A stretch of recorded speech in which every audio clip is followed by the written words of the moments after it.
Hi guys, welcome back to the channel.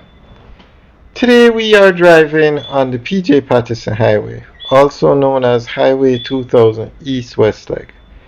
This is the road that takes you from Kingston to Mandeville.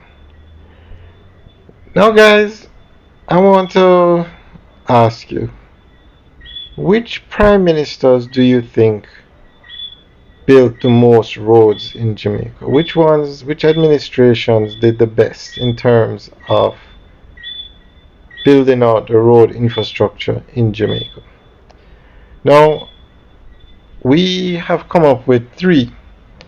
The first one would be PJ Patterson, the second one would be the Portia Simpson Miller administration, and the third one would be the current government, which is the Andrew Holness administration.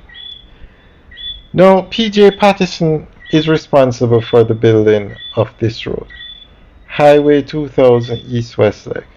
He's actually responsible for building Highway 2000 North-South leg as well. Mr. Patterson, under his administration, started the building of these super highways basically. Before, you would have a road, a two-lane road, and they would call it a highway. But it was Mr. Patterson who was instrumental in starting to build these roads. And it wasn't easy because when this road was to be constructed, a lot of people, including the opposition, was against it. But Mr. Patterson persisted and he made it a top priority of his administration to build these roads. And so basically Mr. Patterson was the person who got these super highways started. And that's why this road is named after him, the PJ Patterson Highway. Now, he also did a lot of infrastructure, but this is the road that he will probably be remembered for the most. Now, the Portia Simpson Miller administration continued the building of these highways, but that administration did two things that they will be remembered for. One, they brought in China Harbour Engineering Company, a company that has literally single-handedly changed the way roads are built in Jamaica. They are one of the 10th largest construction companies in the world, and they build all the highways and do all the major road projects in Jamaica now. They actually do buildings too, because they're building the Marant Bay Urban Center. Now, when Mr. Patterson's administration was getting ready to start the building of the highway, China Harbour Engineering Company did not bid on the highway. They were not interested in Jamaica basically. A French company started to build Highway 2000, but it was under the Simpson Miller administration that her administration brought China Harbour Engineering Company to Jamaica. And one of the ways that they got them started in Jamaica is they offered them thousands of acres. Is it thousands? I don't remember how much, but they offered them some land. I'm trying to remember how much it was, but I don't know why the figure 1,200 acres comes to mind.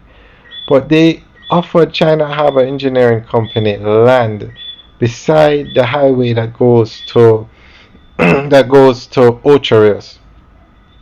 And that deal is one of the best deals ever made in Jamaica. To this day, Jamaica is benefiting from that deal.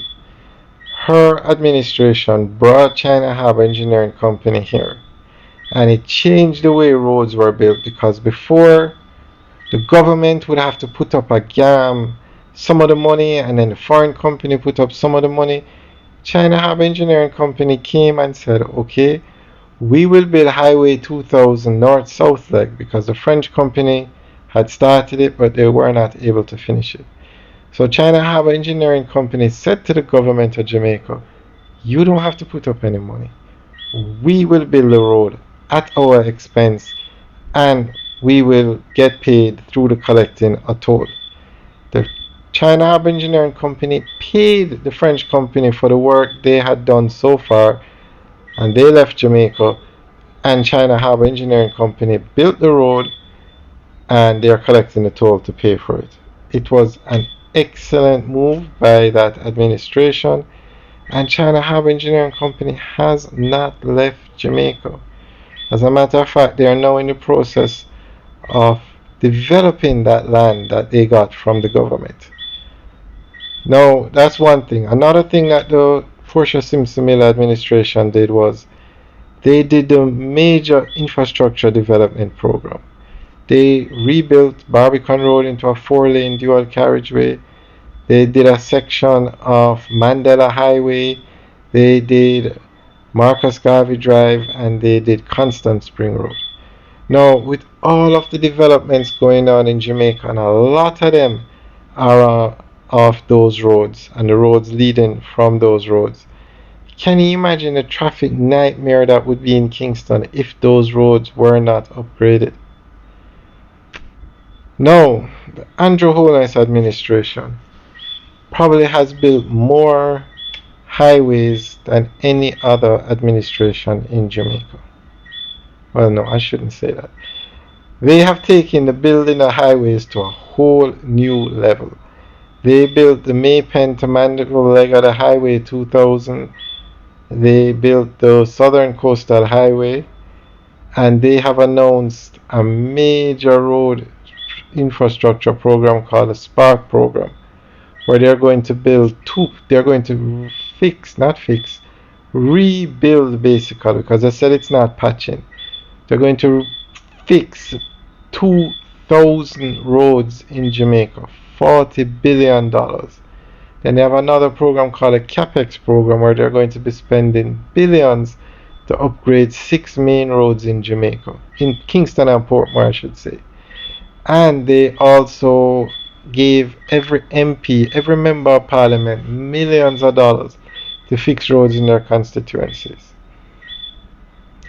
They built the Southern Coastal Highway that has literally changed eastern Jamaica.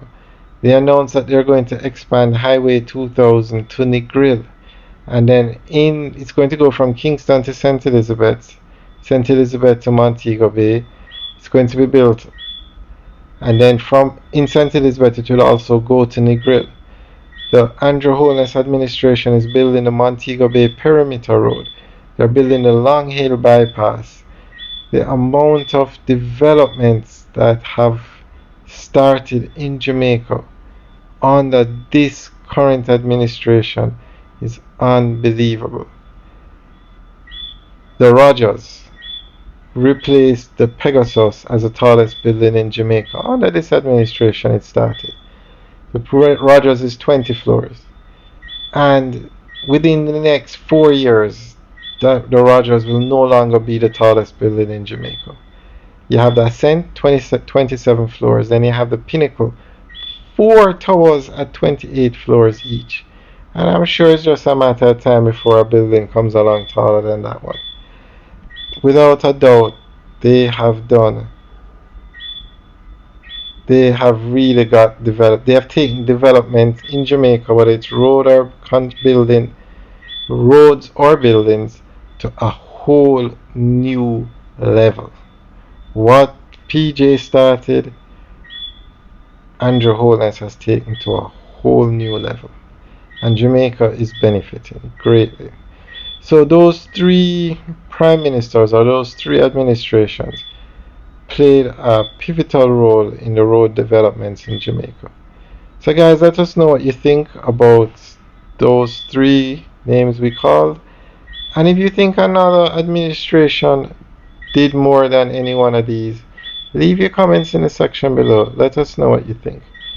Alright guys, and let me just add, we are not a political channel, but governments build roads. Governments do developments. Alright guys, have a good day.